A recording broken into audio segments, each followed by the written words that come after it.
Hello. कैसे हैं आप लोग? आज मैं बात करना चाहता हूँ कुछ क्वेश्चंस के बारे में, जो कि मेरे को हमेशा बहुत परेशान करते हैं। और ये क्वेश्चंस है, ये सवाल है प्यार के बारे में। तो सबसे पहला क्वेश्चन मेरा ये है कि प्यार, हम लोग जो सोसाइटी में हम लोग कॉमनली अग्री करते हैं जिस प्यार के बारे में, वो जो रिलेशनशिप वाला प्यार है। दो तरीके के प्यार होते हैं, एक होता है अनकंडीशनल लव और एक होता है कंडीशनल लव। अनकंडीशनल लव में ये आता है कि एक माँ का प्यार जो कि अपने बच्चे को बेइंतहा मोहब्बत करते हैं, वो उसे नर्चर करते हैं, वो उसे ग्रो करने के लिए जो भी है, जितना भी एनवायरमेंटल फैक्टर्स है, सब कुछ सही करने का कोशिश करते हैं और वो उसको नर्चर करने का भी कोशिश करते हैं।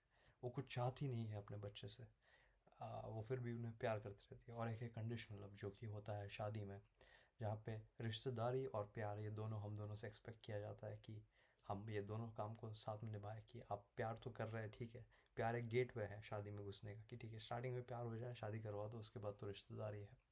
पर रिश्तेदारी में एक प्रॉब्लम है कि वो प्रॉब्लम ये है कि इंसान को काफ़ी ड्यूटीज़ मिल जाते हैं जो कि उसको फुलफ़िल करना पड़ता है। और वो ड्यूटीज़ फुलफ़िल किए बिना आ, उसको वो प्यार नहीं मिलता है जो कि वो डिज़र्व करता है या जिस जो वो चाहता है। और ये सिर्फ लड़कों के लिए नहीं, लड़कियों के लिए भी है। उनके पास भी काफ़ी काम आ जाते हैं, काफ़ी ड्यूटीज़ आ जाते हैं। तो ये जो आइडिया है, ये जो कॉन्सेप्ट है, वो थोड़ा सा फ्लॉड है इन वेज।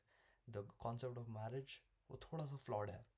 और हम लोग से दो काम साथ में करवाया जा रहा है जो कि शायद साथ में किया नहीं जा पाएगा, या किया जा पाएगा भी तो उसके लिए बहुत मेहनत लगता है।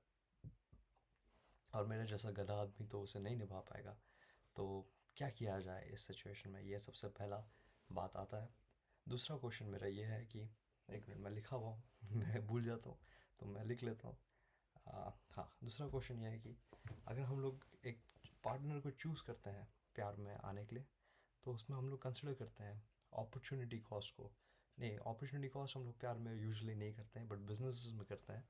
अपॉर्चुनिटी कॉस्ट क्या का मतलब क्या है, मैं ये आपको बता देता हूँ। अपॉर्चुनिटी कॉस्ट का मतलब ये है कि जैसे फॉर एग्जांपल, अगर मैंने इंजीनियरिंग किया तो मैं कभी डॉक्टर नहीं बन सकता। अगर मैंने चूज़ किया कि मैं डॉक्टर बनता हूँ तो मैं लॉयर नहीं बन सकता, क्योंकि मेरे पास इतना टाइम नहीं है, मेरे पास इतने रिसोर्सेज नहीं है, मेरे पास इतना पैसा नहीं है कि मैं सारे डिग्रीज एक साथ कर सकता हूँ।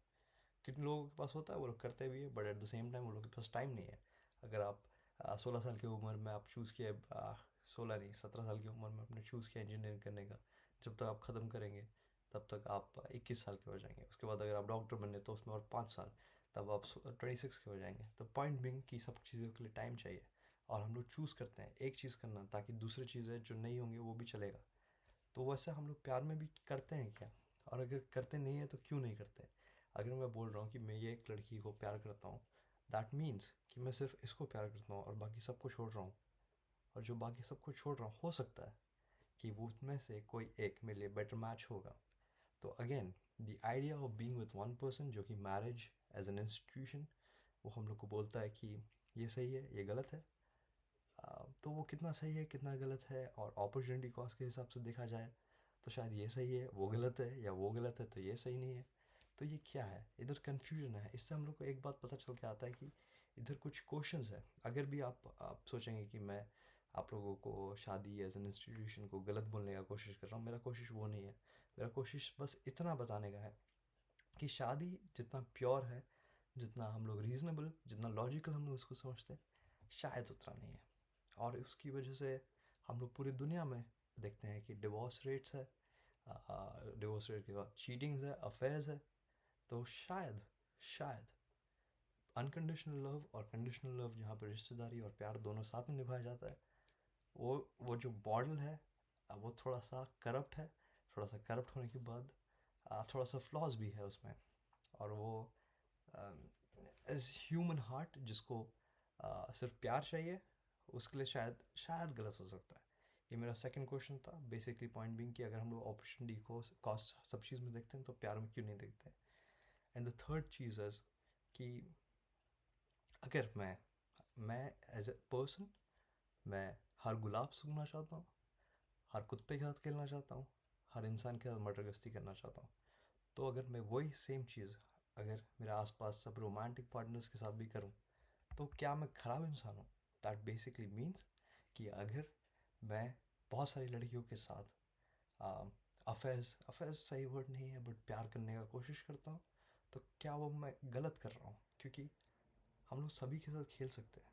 हम लोग दूसरे दूसरों के घरों में जाके उनकी माँ के हाथों का खाना खा सकते हैं। हम लोग प्यार करने आए तो हर कुत्ते के साथ खेल सकते हैं। पर जब हम लोग रिलेशनशिप में आते हैं तो हम लोग प्रॉमिस करते हैं कि हम सिर्फ आपको ही प्यार करेंगे, एक पर्सन को ही प्यार करेंगे। बट वो थोड़ा सा रिस्ट्रिक्ट कर देता है। एंड मेरे को नहीं पता कि वो कितना सही है या वो कितना गलत है। पर मेरा ये क्वेश्चन है, थर्ड क्वेश्चन मेरा ये है कि अगर मैं चूज़ करता हूँ और मैं बिलीव करता हूँ, अगर हम लोग एक भगवान की मैनिफेस्टेशन है जो कि हमें प्यार से बनाया है, तो ये दुनिया में हमें भी प्यार देना चाहिए। और वो प्यार सही गलत नहीं होता, प्यार प्यार होता है। तो क्या मैं अगर सबको प्यार देना चाहूँ तो क्या मैं गलत हूँ? और अगर मैं गलत हूँ तो in marriage as an institution सही होता है और मैं गलत होता हूँ। बट मेरे को ये आंसर्स चाहता हूँ ताकि मैं समझ सकूँ इन चीज़ों के बारे में। और एक फोर्थ क्वेश्चन जो कि मेरे लिस्ट में नहीं था बट मैं आप लोगों को पूछना चाहता हूँ कि अगर आप लोग, आई एम श्योर ये सब क्वेश्चंस आप लोगों को भी आया होगा, तो आप लोग क्या करते हैं? इनके बारे में भूल जाते हैं या फिर इसके बारे में सोचते हैं, कुछ आंसर नहीं मिलता और मूव ऑन कर जाते हैं? और अगर मूव ऑन कर जाते हैं तो अपने साथ जीते कैसे हैं आप? ये लाइफ को आप कंटिन्यू कैसे करते हैं? मेरे से नहीं हो रहा है। तो मैं आपसे पूछ रहा हूँ, अगर आपके पास आंसर्स है तो आप मेरे को बताइए। मेरे को भी थोड़ा सा जीने का आ, तरीका मिलेगा।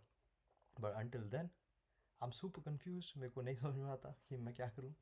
एंड उस रीज़न्स की वजह से मैं कोई रिश्तेदारी नहीं निभा पा रहा हूँ तब तक, क्योंकि मैं कोई भी लड़की को मिलता हूँ, ये क्वेश्चन पूछता हूँ और वो भाग जाती है।